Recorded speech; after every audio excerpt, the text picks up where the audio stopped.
Hey guys, welcome back. I hope you are having an amazing day. Let's get right into the stories. The first one is a pro-revenge story. My former supervisor, David, is the most despicable person I've ever encountered. He had a habit of tormenting anyone he disliked in various cruel ways. A few months ago, I was at a family gathering in a local park taking a walk with my young cousin Tommy, who has Down syndrome. Despite his developmental challenges, Tommy manages quite well, but he's always been sensitive about people mocking his appearance or condition. We were enjoying our leisurely stroll, both of us savoring the pleasant spring day. As we walked, I spotted David heading our way. I inwardly cringed but forced a smile and greeted him politely. David sneered, "Well, look what we have here, a pair of ugly dimwits out for a walk." Tommy immediately burst into tears as David cackled and continued on his way. I ignored David and focused on comforting Tommy, who was completely distraught for several minutes. Eventually, I managed to calm him down by reminding him of all the wonderful friends and family who love him, emphasizing that David was just a mean stranger whose opinion didn't matter. As we resumed our walk, I noticed David at a nearby picnic area with his wife and teenage daughter. It seemed he had been on his way back from the restrooms when he encountered us. My anger reignited. I returned to our family gathering and pulled aside my cousin Mark to tell him what had happened. Mark wanted to retaliate against David, but I reminded him that this was my boss. I didn't want David to suspect my involvement, as it would only make my work life even more miserable. So Mark asked if I knew anything about David that might be useful. I shared several details about David, but the key information was his fondness for a specific craft beer he often drank at a local pub. David had mentioned drinking there the previous Friday while his wife and daughter were visiting relatives. I also recalled David's recent story about his wife's obsession with a particular pop culture character. Let's call it Baby Yeti. Apparently, she kept a stuffed Baby Yeti on their bed at all times. I stayed away from the revenge setup to avoid being seen by David, but Mark filled me in on the details afterward. It went something like this. Mark approached David, putting an arm around his shoulders and attempting to kiss him. David shoved him away. "David, what the hell are you doing?" His family was now watching intently. Mark, "I'm just thrilled to see you again, honey. Last Friday night was incredible." David, "What are you talking about?" Mark, "Come on, you're not going to pretend you don't remember, are you? I know you had quite a few of those Hoppy Valley IPAs at the Rusty Nail, but surely you remember what happened afterward." David, "Nothing happened. I don't even know who you are." Mark, "Really? You were screaming my name on Friday." David, face turning red, "You lying piece of—" David's wife, interrupting, "Excuse me, I don't know who you are, but this is my husband. You must be confusing him with someone else. Please leave us alone."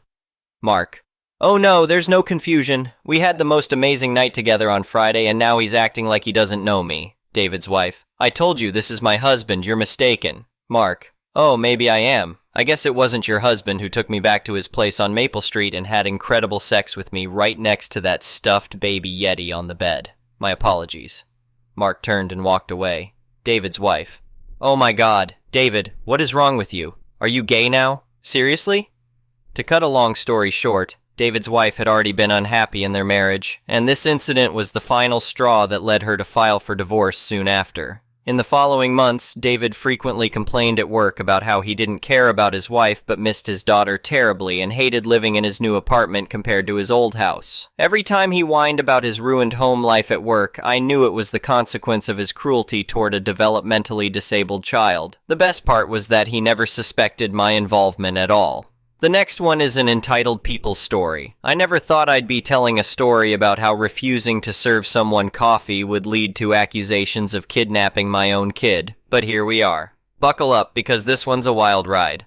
I've been working at this little coffee shop downtown for about 5 years now. It's a cozy place, family-owned, and we've got a loyal bunch of regulars who come in for their daily fix. I like my job, the smell of fresh coffee, the hum of conversation, and the satisfaction of making someone's day a little brighter with a perfect latte. But every rose has its thorn, and ours came in the form of Karen. Now, I know Karen has become a bit of a meme, but trust me, this woman lived up to every stereotype. She'd come in at least 3 times a week, always with some ridiculous customized order that wasn't even on our menu. And God forbid we get it wrong, she'd throw a fit that would make a toddler look well behaved. One particularly busy Saturday morning, Karen strutted in like she owned the place. I was working the counter, and as soon as I saw her, I felt a headache coming on. I want a venti, half whole milk, 1/4 1%, 1/4 non-fat, extra hot, split quad shots, no foam latte with whip, 2 packets of Splenda, 1 sugar in the raw, a touch of vanilla syrup, and 3 short sprinkles of cinnamon. I blinked at her. Ma'am, I'm sorry, but we don't have those milk options, and our sizes are small, medium, and large. Karen's face turned an impressive shade of red. What do you mean you don't have those options? The other coffee shop does. Well, we're not the other coffee shop, I replied, trying to keep my cool. We can make you a latte with whole milk or non-fat milk, and add some cinnamon if you'd like. This is ridiculous, she screeched. I want to speak to your manager. I sighed. I am the manager on duty today, ma'am. That's when things really went off the rails. Karen started yelling about how incompetent we all were, how she was going to get us shut down, and how she'd never come back again, if only that were true. As this was happening, my 8-year-old daughter, Lily, came out from the back room.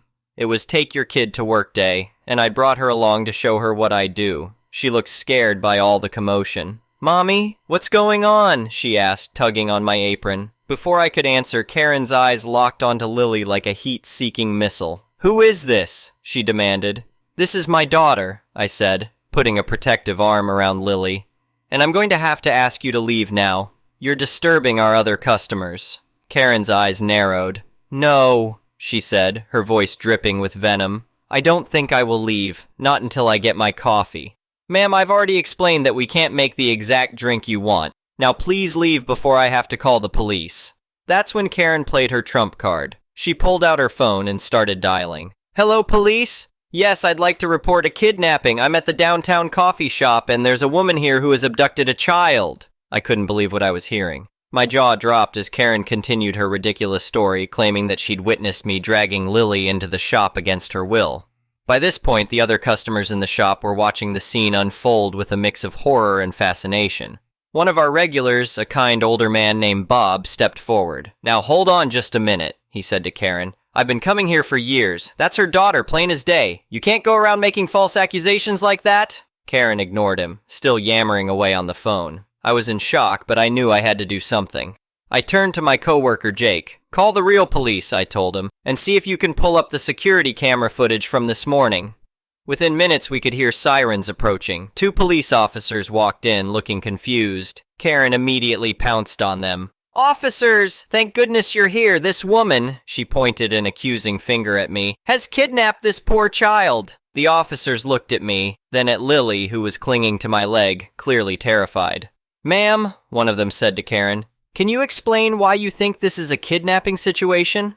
As Karen launched into her fabricated tale, I calmly explained the situation to the other officer. Jake brought over his phone showing the security footage from earlier that morning, clearly depicting me arriving at work with Lily. The officers quickly realized what was going on. They pulled Karen aside and had a stern talk with her about the consequences of making false police reports. But the story doesn't end there. Remember Bob, our regular customer? Turns out he's a retired lawyer. He overheard the whole thing and approached me after the police had taken Karen away. You know, he said, you have a pretty solid case for defamation and harassment here. If you're interested, I'd be happy to help you pursue legal action. I was hesitant at first, but the more I thought about it, the more I realized that Karen needed to face consequences for her actions. What if she did this to someone else who didn't have witnesses or camera footage to back them up?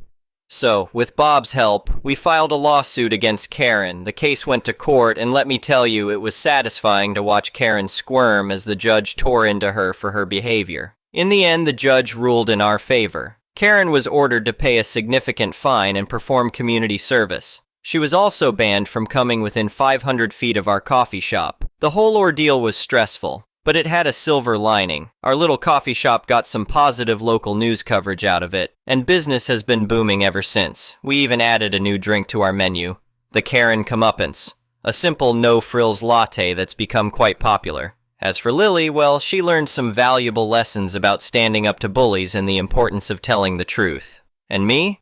I've got a great story to tell at parties, and the satisfaction of knowing that sometimes justice really does prevail. So next time you're in a coffee shop and you see someone giving the staff a hard time, remember this story. And maybe, just maybe, order a Karen Comeuppance in solidarity with all the service workers out there dealing with difficult customers every day. The next one is a petty revenge story. I am a grocery store cashier for a very small chain in southeastern Michigan. For 6 hours a day, 4 days a week, I ring order after order of groceries. Believe me, it gets monotonous. About a week or two ago, it was a super busy day. I had been going non-stop for 2 hours, with no time between customers. That's when, during the short 5-minute lull that miraculously arrived, Karen came along. I went through my usual spiel, hi, how are you, paper or plastic, etc., and started ringing her groceries. She had a lot of fruits and veggies, which is cool, better than some of the things I have to ring. Don't ask, seriously. And then came the grapes. Now don't get me wrong, I love grapes. Sweet, crunchy, tart, and they don't require really any prep before you can eat them. Yum! No, my issue was with the large spider that was in the bag with the grapes. I have a serious spider phobia. When I was a kid, a spider, no idea which kind, we were on a family biking trip through a nearby nature trail when it happened, bit me on the arm, and over the course of a few days, my parents just thought it was a mosquito bite at first. It swelled up into a big, hard lump the size of a softball. I still vividly remember the night they finally realized that they needed to take action, and rushed me to the nearest hospital ER. Traumatizing. Ever since, I can't see a spider without shrieking and freezing up. Any other bug in the house? No problem. I see a spider, one of my brothers has to come rescue me. So, as you can imagine, the large bag of grape spider did not go over well. I managed to mostly quell the shriek, instead letting out a strangled yelp, and jolted back from the register an offending bag and refused to touch it again until the spider was very dead. My grocery store is one of those that still has a separate bagger job, so I wasn't alone at the register. The very nice kid who was my current bagger was kind enough to come around and remove the spider-infested sack of fruit and went to get Karen a new bag. I apologized and started to scan again, and as soon as he left, the ridicule began. It was just a spider, why did you freak out? Are you seriously telling me that a grown-ass woman had to have a teenage boy rescue her from an itsy-bitsy spider? How pathetic, just get over it, it was the size of a pea at best.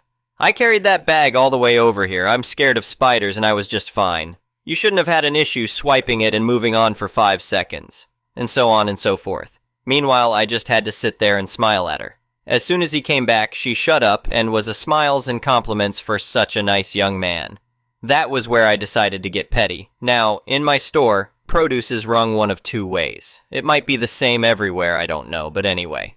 It is either rung up by count or by weight, so we have a scale built into the register to weigh items. Grapes are priced weight, so I went ahead and dropped the nice new spider-free bag on the scale, and while I typed in the produce code, I made sure to ever so stealthily place my thumb on that scale and apply the slightest bit of pressure, magically turning 2 lbs 7 oz into 4 albs 2 oz. And at $3.99 per pound, it made a difference. Mind you, Karen had a huge order, so that Walb 7OZ didn't that noticeably affect the total. But if Karen was gonna mock me like that, then turn around like she'd done nothing wrong and praise my coworker, she was gonna have to pay for it.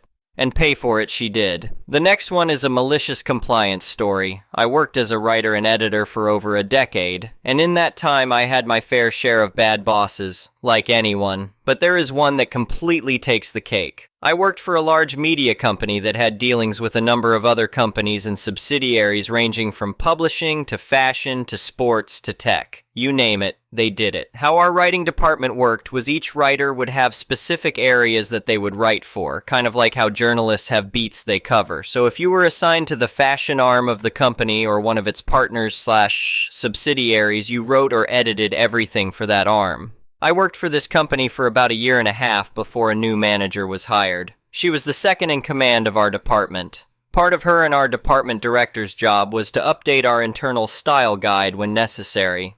For those that don't know, a style guide is a reference document for how to either refer to things or how to format things for the company partners.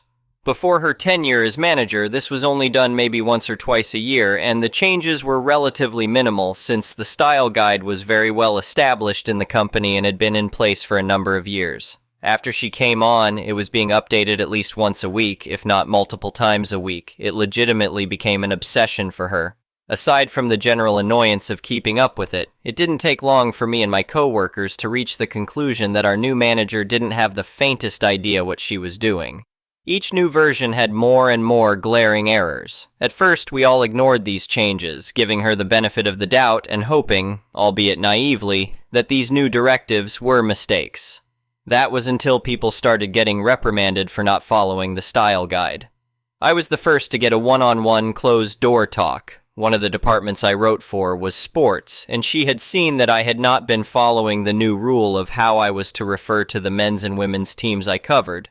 Truthfully, I had willfully ignored it, hoping that it was just a mistake. To my horror, however, it appeared my new writing manager didn't understand basic grammar. You see, the change she implemented removed the apostrophe from men's and women's. So, for example, if I was covering men's basketball, I was to refer to it as men's basketball.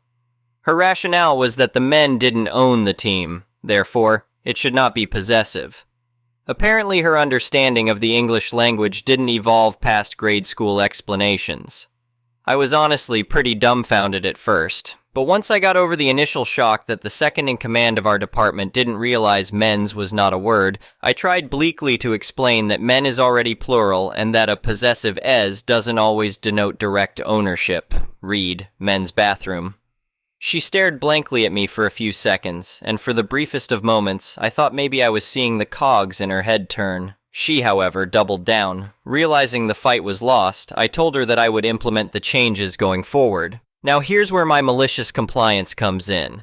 We worked for, and with, some very high-profile companies, and mistakes were not tolerated for things that were outward-facing.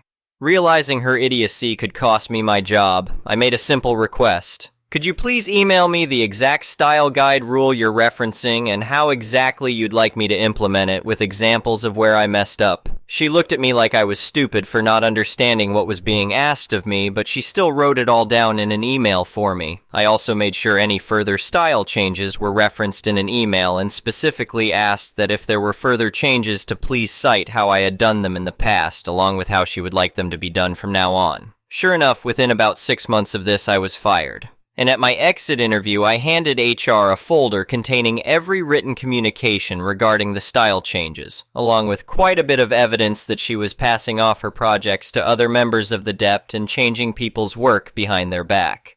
She was fired 3 months after me, along with our department director 3 months after that. Turned out my little folder sparked a full investigation by HR, and after interviewing other coworkers in the department, they realized she had done all of it to have grounds to fire people within the department she didn't like. I just happened to be the first on the chopping block. The projects she was passing off to other people, she was taking the credit for what they were doing to make herself look good. Those changes she was making to other people's work, HR realized that she was changing things to make it explicitly incorrect. You gotta love software that tracks changes and timestamps and lists the user. On top of all of this, they also discovered that she had, at best, exaggerated, and at worst fabricated, large swaths of her resume. By the time she was fired, I had already found another job in a different department at the same company. It was a good gig, and my new manager wasn't a complete idiot. Eventually, I moved on from that company, but if anything, my time there taught me a very valuable lesson. Document, document, and document some more. The next one is an entitled people's story. My housemate and I are in our 20s and live in a unit block with a remote-controlled gate and allocated parking spaces. It's pretty common for residents and tradespeople to park in the shared driveway inside or outside the gate for short periods of time while loading, unloading large items since there's very rarely available street parking nearby, and everyone is usually pretty chill about it. My housemate and I are moving and figured a way to get both of our cars into the car park to load with boxes furniture so we don't have to be constantly shuffling cars. Our car spot is the one at the farthest end of the car park next to the building. My car was parked there, and my housemate was parked behind me, which doesn't block the driveway or any other parking spot, only the one that belongs to me. We've spoken to the owners of the 2 closest parking spots about it, and they said it's totally fine because we only do it for short periods of time, and anyway it doesn't block them getting in or out of their spots. This morning, while we were inside getting boxes, our elderly neighbor from 3 spots down took offense to the fact that my housemate's car wasn't in an allocated bay.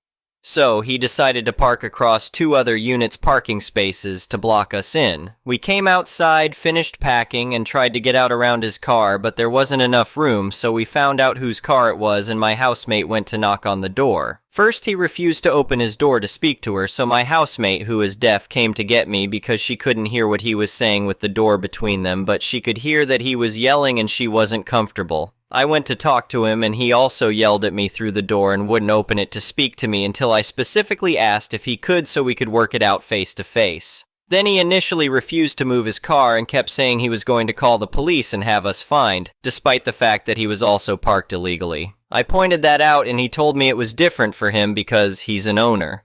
His granddaughter had to come out and convince him to just move his car into his unobstructed car spot so my housemate could leave. He finally came outside and started pointing at the no visitor parking signs. I apologized and told him that we do live there and we are moving out, hence why we needed to have both cars there, to pack. He refused to believe me. I have met this man several times and introduced myself by name and unit number, and I say hello every time I see him around, but I guess he didn't remember my face because he was convinced we were guests and demanding to know who we were visiting and how we got through the gate. I said we used our gate remote. He kept talking over me and asking where we'd gotten a gate remote and who had given to us. I said, the real estate because we live here, and asked if he would like to come to our unit and see all the moving boxes inside to prove that we were who we said we were, and he just walked off. He finally got in his car and moved it into his parking spot, and my housemate left in her car, and I waited for him to finish very, very slowly parking so I could apologize again and thank him for working it out. While I was waiting, his daughter/granddaughter came outside and apologized to me for his behavior, and I explained why we're parked like that, and she was really nice and understanding.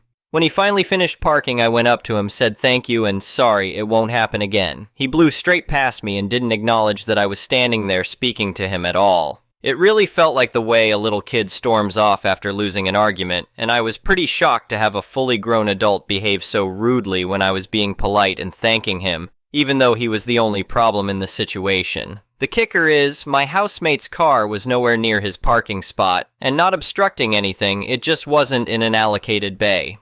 His car, however, was blocking the driveway, 2 of the neighbors' car parking spots, and at least 4 cars, but since he's an owner and we're just lowly renters, he fully believed we were the ones in the wrong. Thank you for watching. I would really appreciate it if you could like the video and subscribe to our channel if you haven't already. We'll see you again tomorrow.